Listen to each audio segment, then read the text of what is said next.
Por la señal de la Santa Cruz, de nuestros enemigos líbranos, Señor Dios nuestro.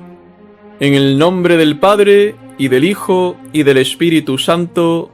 Amén. Día 23 de octubre. San Antonio María Claret, arzobispo de Santiago de Cuba y fundador, 1807-1870. Pérez y gala de la España del siglo XIX, fue este varón extraordinario cuya portentosa vida nos proponemos compendiar. Encendida rosa de amor de pura estirpe cristiana, campeó gallarda y floreció aromosa sobre las exóticas y rastreras plantas del libre pensamiento, masonismo y liberalismo que invadieron con particular saña a la península en aquel siglo nefasto y calamitoso. Humilde fue la cuna de nuestro bienaventurado, pero si nació a la sombra de humilde telar, después todo fue grande en la vida de este gran siervo de Dios, en frase de su provisor y más íntimo familiar. Y a la verdad que es muy acreedor a ese y más ponderativos juicios quien juntó en su persona tantas y tan diversas vocaciones, porque fue apóstol de la palabra, predicando innumerables sermones, apóstol de la pluma, publicando muchísimos volúmenes, apóstol de la prensa, creando academias, librerías y bibliotecas, apóstol de la acción social católica y de los ejercicios espirituales. Fue catequista, misionero, formador del clero, director de almas, fundador de congregaciones, pedagogo y ángel tutelar de la Real Familia, en frase de Pío XI. Pero, sobre todo, eminentemente santo. El Santo Padre Claret nació en la industriosa villa de Sallent, obispado de Vic, en Cataluña, el 24 de diciembre del año 1807.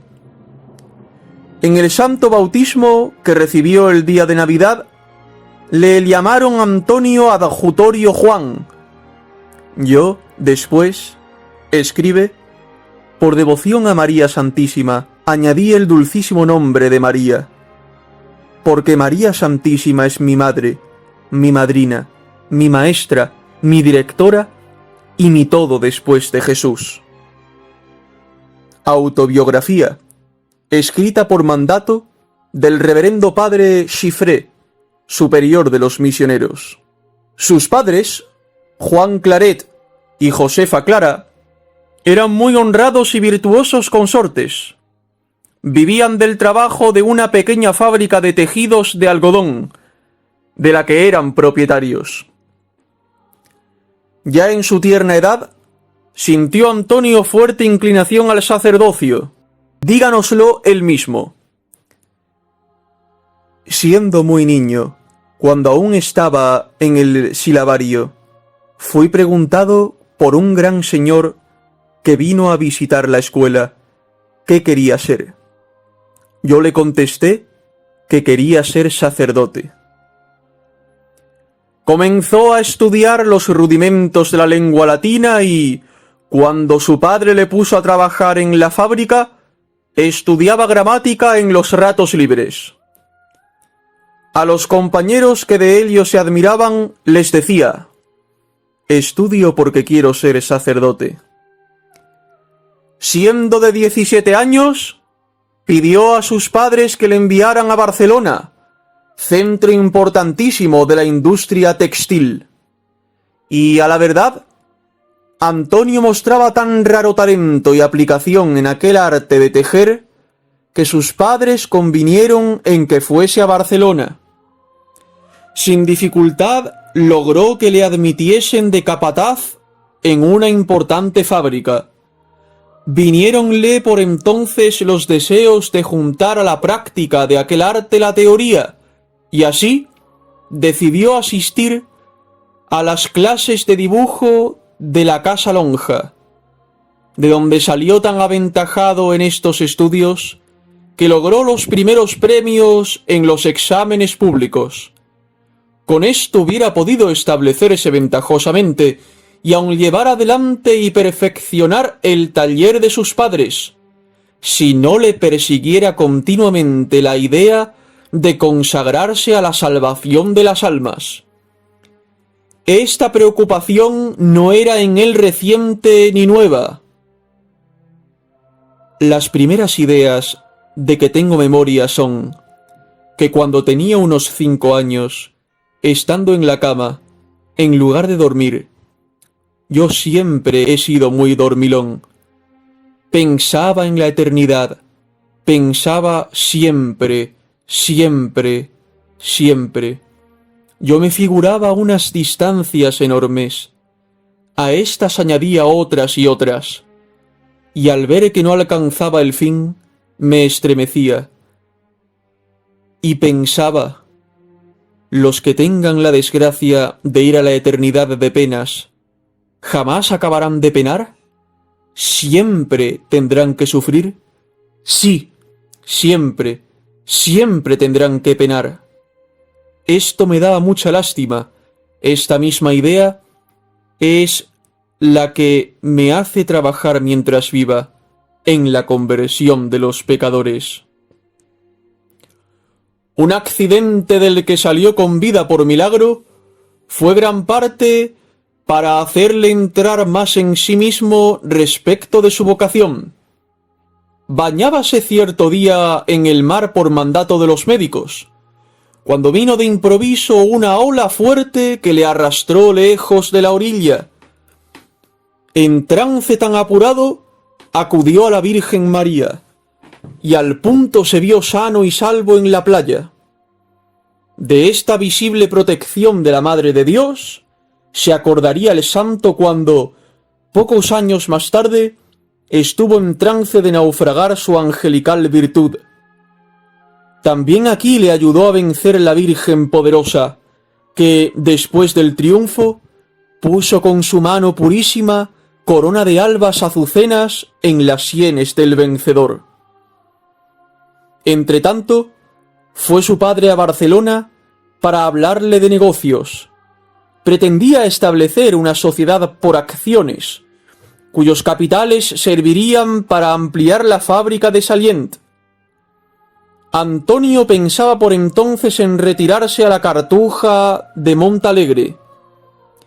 Díjoselo a su padre, dándole la razón que le impulsaba a ello, que era el estar ya desengañado, fastidiado y aburrido del mundo. Don Juan Claret, que era cristiano de fe roqueña, le contestó: Dios me libre de quitarte la vocación. Si esta es su divina voluntad, la acato y la adoro. Mas me gustaría que fueras sacerdote secular. Con todo, hágase la voluntad de Dios.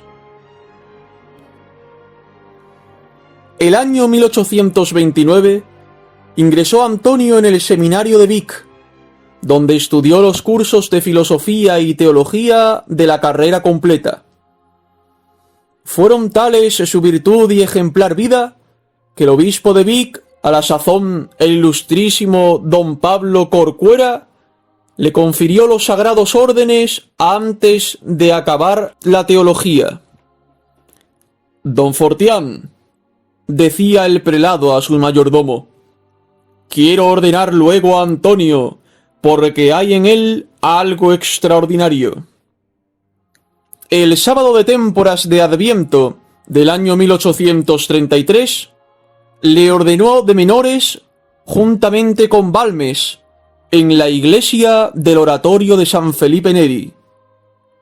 A 13 de junio de 1835, festividad de su santo patrono, fue ordenado presbítero en Solsona y nombrado coadjutor de su pueblo natal. España estaba asolada por entonces con la guerra civil. El siervo de Dios se hizo apóstol de los soldados que llenaban la villa de Salient. Por aquel tiempo le vino el apostólico pensamiento de dedicarse exclusivamente a misionar en los pueblos de Cataluña, faltos de pan espiritual desde la supresión de las órdenes religiosas.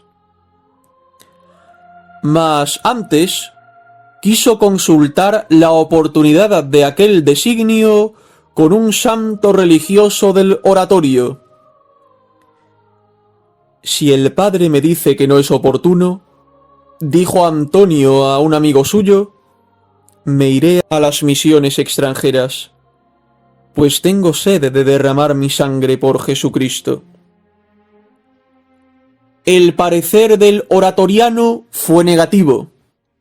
Mosén Claret determinó trasladarse a Roma, previa licencia de su prelado, y allí pedir ser admitido en la congregación de las misiones extranjeras.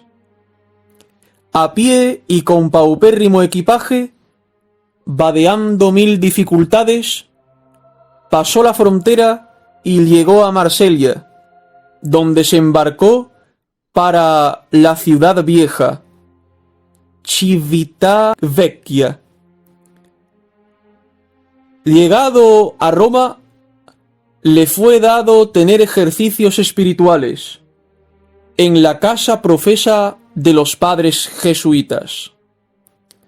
Allí determinó entrar en la compañía, pero a los pocos meses de noviciado sobrevínole gravísimo dolor en una pierna y tuvo que volver a España.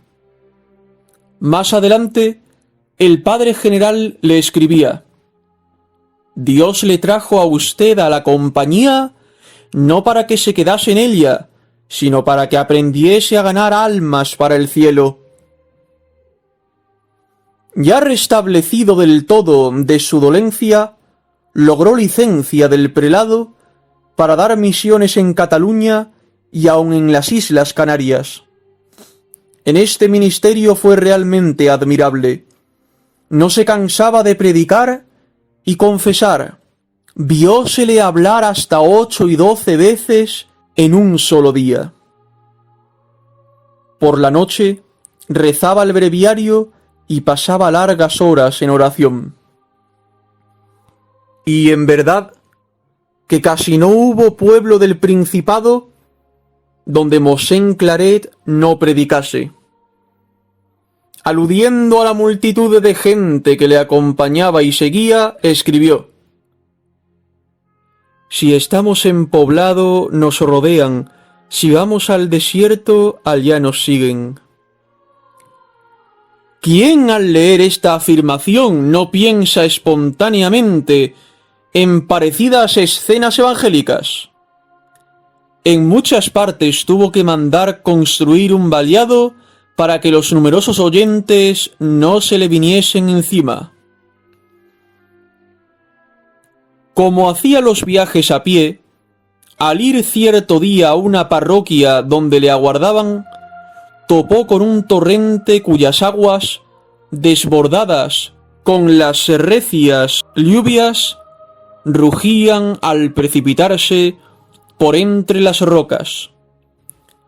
Tanteó el santo con su bastón en busca de lugar vadeable, pero no lo halló. Oyó entonces la voz de un mancebo que le llamaba: ¿Qué busca, padre? Un vado para cruzar el torrente, porque me urge llegar al pueblo. No lo podrá cruzar, replicó el joven, pero yo le ayudaré. ¿Tú? ¿Y cómo podrás hacerlo? Ya lo verá. En diciendo esto, tomó a cuestas al santo misionero, lo dejó en la orilla opuesta y desapareció. Siempre creyó el santo que aquel mancebo había sido su ángel de la guarda, a quien tenía especialísima devoción. Solía comenzar los ejercicios de las misiones con el rezo del Santo Rosario y para hacer duradero el fruto de la misión, repartía al fin medallas, rosarios, escapularios y opúsculos piadosos. Esto los alienta y enfervoriza, decía, y les da un piadoso recuerdo de la misión y de lo que han oído y practicado en ella. Ni qué decir tiene cuán necesaria era para entonces la obra de las misiones. Las órdenes religiosas fueron suprimidas por leyes inicuas de 1835 y 1837. Más de 900 conventos fueron cerrados el año 1837, los bienes del clero vendidos y los religiosos expulsados. A los pocos años de estos sucesos, el día 10 de julio de 1849, el santo fundó una congregación cuyos miembros serían auxiliares suyos en la obra de las misiones. Dióles el hermoso y significativo nombre de misioneros hijos del Inmaculado Corazón de María, mostrando con ello cuánto amaba a la Inmaculada y cuánto esperaba para el instituto de su maternal protección. Para comprender el desprendimiento y lo voluntario de la pobreza del misionero catalán, recuérdese que su familia hubiera podido prestarle algunos socorros y de buena gana lo habría hecho si él los hubiese aceptado. Considérese además que de haber admitido estipendio por los sermones que predicaba o percibido intereses de los libros que daba a luz, esto solo habría bastado para ponerlo en una situación desahogada, y que a falta de estos réditos, los curas y personas piadosas habrían tenido a honor favorecerle. Sólo de este modo se comprenderá en parte el mérito de su pobreza. Jamás llevaba dinero para comprar de comer o beber, ni provisión de ninguna clase. Vivía materialmente de limosna muchas veces, y llegaba en otras a sufrir verdadera necesidad. No tenía sino un manteo y un balandrán, este para los caminos, aquel para usar en las poblaciones, y una muda de ropa interior, lo cual, juntamente con el breviario, la Biblia y sus apuntes, llevaba en la mano atado con una cinta de algodón. El manteo y el balandrán fueron los mismos en todo el tiempo de las misiones. Parecía que Dios se los conservaba de milagro. Esta pobreza le obligaba a continuas y variadas mortificaciones. En la comida que hacía con los demás sacerdotes no tomaba carne ni pescado, ni probaba vino o licores. Apenas dormía 4 horas cada día, y los más de estos hacíalo sin acostarse. Usaba cilicio y se disciplinaba con frecuencia. En los viajes iba constantemente a pie, a no ser que por la premura del tiempo se le indicase que tomara diligencia. Había hecho a Dios la promesa de no perder un momento, y era tan rígido en cumplirla que no se permitía ni un pequeño descanso durante el día. Y cuando, después de largas y penosas fatigas de confesionario y púlpito, se le instaba para tomar algún reposo, contestaba: «Ya descansaré de una vez cuando vaya al cielo». Su paciencia e igualdad de ánimo eran la admiración de cuantos le trataban. Nunca se le vio alterado, y a pesar de que sus enemigos levantaron contra él tan gran polvareda de calumnias y persecuciones, no se oyó de sus labios una sola queja contra ellos. los excelentes y abundantes frutos que Mosén Claret produjo en Cataluña 1840, 1848 y en Canarias 1848, 1849 fueron causa de que, por Real Orden de 4 de agosto de 1849, le nombrasen para la silla arzobispal de Santiago de Cuba. No quiso al principio aceptar aquel cargo, por juzgarse indigno de tan elevado puesto, pero a instancias del Papa Pío IX se sometió y fue consagrado a 6 de octubre de 1850. Contaba apenas 43 años. Antes de embarcarse, dijo misa y veneró en la Catedral de Barcelona el cuerpo de San Olegario. El muelle del puerto estaba, desde el amanecer, atestado de gente que quería rendir tributo de veneración y agradecimiento al santo y abnegado misionero. «Adiós, adiós, hijos míos», les decía cuando le besaban el anillo. «Encomendadme a Dios. Nos veremos en el cielo». Y la gente decía: «¡Qué cariñoso! ¡Qué humilde! ¡Qué santo! Es el mismo de siempre. ¡Cuánto bien hará!». Al llegar a Cuba el ilustrísimo señor don Antonio María Claret, era la situación religiosa de aquella hermosa isla deplorable en extremo. Reinaban en ella la inmoralidad, el concubinato y la ignorancia total de las verdades religiosas en grado apenas creíble. Imposible parecía poder restaurar tanta ruina. Pero la vida de los héroes de la santidad, como San Claret, llena está de imposibles realizados.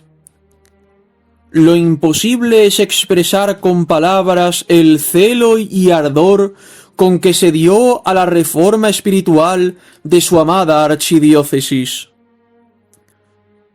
Empezó ordenando el seminario de Santiago y reformando algunos conventos religiosos. Entretanto, dio él mismo en su catedral una gran misión que duró toda la Cuaresma. Durante ella obró conversiones sin cuento. La última comunión general duró 6 horas. La ciudad quedó transformada. Antes de los 2 años de hallarse en la isla, había ya visitado toda la diócesis, obrando en los habitantes mudanza prodigiosa y casi increíble. 3 veces efectuó la visita pastoral en los 6 años de arzobispo en Cuba. En cada localidad daba él mismo 3 o 4 misiones con repartición de objetos piadosos, como lo hacía en Cataluña. Con esto y con las providencias que tomó para establecer escuelas de niños y niñas, casas de caridad, hospitales y cajas de ahorros, mudó de todo en todo la faz de la diócesis.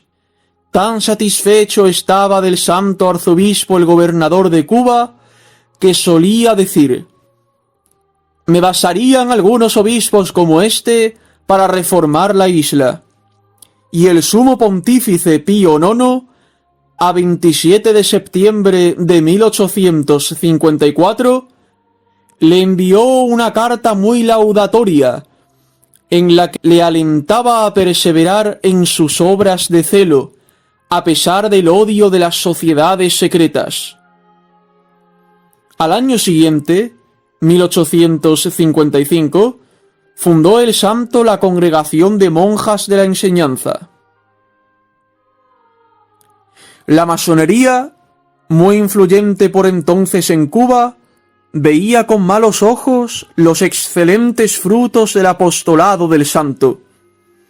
Ella, sin duda, armó el brazo del asesino que atentó contra la vida del insigne arzobispo cuando éste salía de la iglesia de Holguín, donde había predicado durante hora y media para dar principio a la misión. Habiendo entrado el santo en la calle Mayor, se le acercó, en ademán de besarle el anillo, un hombre cuya concubina se había convertido por las predicaciones del arzobispo. Armado de una navaja de afeitar, descargóle un recio golpe en la cabeza. Afortunadamente falló en su intento y solo le hirió levemente. El prelado perdonó a su agresor. En el tiempo en que no pudo predicar y ocuparse en otros ejercicios del ministerio pastoral, trazó el plan de la Academia Católica de San Miguel, compuesta de literatos, artistas y personas virtuosas, y dedicada a la propagación de buenos libros. Ya antes del inicuo atentado, había manifestado el santo arzobispo deseos de renunciar a su cargo, porque, como no me es dado resistir a esas disposiciones legales que repugnan mi conciencia, escribía: creo de mi deber renunciar al arzobispado. Pero ahora que el triste suceso había demostrado que las sociedades secretas intentaban quitarle la vida, aconsejáronle que dimitiese para evitar mayores males. Así lo hizo, deseoso de ser otra vez misionero en España. La providencia le reservaba más altos destinos. A su llegada a España, el año de 1856, supo que acababa de ser nombrado confesor de la llamada como Isabel II y arzobispo in partibus de Trajanópolis, de Frigia. Después de trabajar para que no se pusiera sobre sus hombros carga tan delicada y para él tan nueva, aceptóla al fin, no sin antes imponer a la considerada como reina algunas condiciones, como la de no obligarle a vivir en palacio, y la de gozar de libertad para visitar los hospitales y predicar en Madrid. Su amor a Jesús sacramentado no tenía límites. El 26 de agosto de 1861 recibió del Señor, entre otros favores extraordinarios, el de conservar las especies sacramentales de una comunión a otra, de manera que su pecho era un tabernáculo viviente. Favor tan singular se repitió todos los días durante los 9 últimos años de su vida. Llegó la diabólica revolución de 1868, que destronó a Isabel. La desgraciada tuvo que expatriarse para ponerse a salvo de sus enemigos. Pasó a Francia con algunos vasallos y al destierro le acompañó también su confesor San Claret. Por juzgar ser esa su obligación. Que obró bien en esta circunstancia, se lo dijo el mismo pontífice Pío IX en abril de 1869, cuando el santo acudió al Concilio Vaticano. El impertérrito apóstol del Inmaculado Corazón de María y de España defendió a ultranza la infalibilidad del romano pontífice, frente a lo que él denunciaba como la tendencia herética de los antiinfabilistas, galicanos, cesaropapistas, liberales, laicistas y protomodernistas. Este prelado tan prudente, cual otro Santo Domingo de Guzmán, en la devoción y propagación del Santísimo Rosario, no se achantó y rugió como un león contra la hedionda voz de los enemigos de Dios, de su Iglesia y de su España. Así, en el único discurso que profirió en el aula conciliar a 31 de mayo de 1870, dijo: No dudo, eminentísimos y reverendísimos padres, que esta declaración de la infalibilidad del sumo pontífice romano será la horquilla con la que nuestro Señor Jesucristo purgará su área, recolectará el trigo en el hórreo y quemará la paja con fuego inextinguible. Esta declaración dividirá la luz de las tinieblas. Ojalá en la confesión de esta verdad pueda derramar mi sangre y sufrir la muerte. Ojalá pueda consumar el sacrificio iniciado en 1856, descendiendo del ambón tras predicar sobre la fe y morir. Yo porto en mi cuerpo, en la mandíbula y en el brazo diestro, los estigmas de Jesús. Ojalá pueda consumar mi curso confesando esta verdad con mucho corazón. Creo que el romano pontífice es infalible. Esta es mi fe. Vehementemente deseo, eminentísimos y reverendísimos padres, que todos conozcamos y confesemos esta verdad.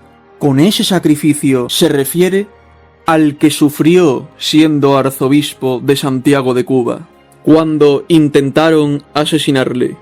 Credo Romanum Pontificem esse infallibilem. Estando en Roma, enfermó de gravedad. Allí fue a buscarle el director general de los padres misioneros, para traerlo a Prades, Pirineos Orientales. Pero aun allí le persiguieron sus enemigos de España, y lograron que el gobierno francés internara al venerable anciano. De por sí, partió para el monasterio de Fuentefría, distante como 3 leguas de la ciudad de Narbona. Aquel lugar le tenía el Señor preparado para su descanso. No obstante los solícitos cuidados de sus hijos los misioneros y de los padres cistercienses, agravóse de tal modo la enfermedad que a los 2 meses de hallarse en el monasterio, a 24 de octubre de 1870, entregó su bienaventurado espíritu al Señor. No fue enterrado en la iglesia por oponerse a ello el gobierno francés, sino en la fosa común. De allí fueron trasladadas sus reliquias a la iglesia de los Padres del Corazón de María de Vic el año 1897. Ese mismo año obró el siervo de Dios el primero de los 2 milagros aprobados para la beatificación. Mas luego ha venido favoreciendo a sus fieles y devotos con tantos y tan señalados prodigios que la Iglesia, por boca de Pío XI, Papa de las Misiones, beatificó al insigne misionero del siglo XIX el 25 de febrero de 1934.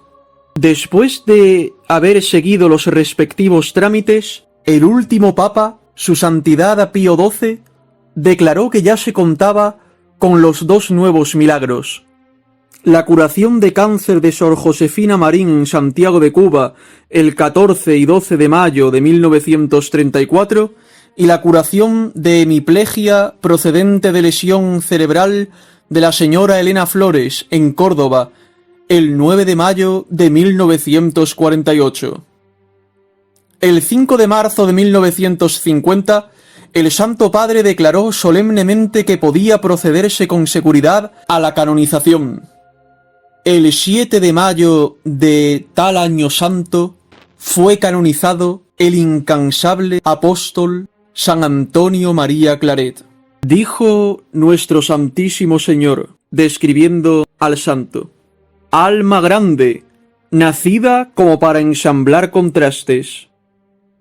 Pudo ser humilde de origen y glorioso a los ojos del mundo, pequeño de cuerpo, pero de espíritu gigante, de apariencia modesta, pero capacísimo de imponer respeto incluso a los grandes de la tierra, fuerte de carácter, pero con la suave dulzura de quien sabe el freno de la austeridad y de la penitencia, siempre en la presencia de Dios, aun en medio de su prodigiosa actividad exterior, calumniado y admirado, festejado y perseguido, y entre tantas maravillas, como luz suave que todo lo ilumina, su devoción a la Madre de Dios.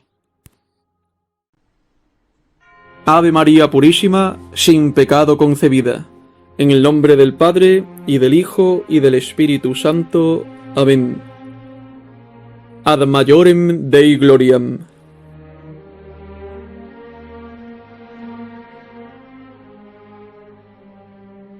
Dos banderas.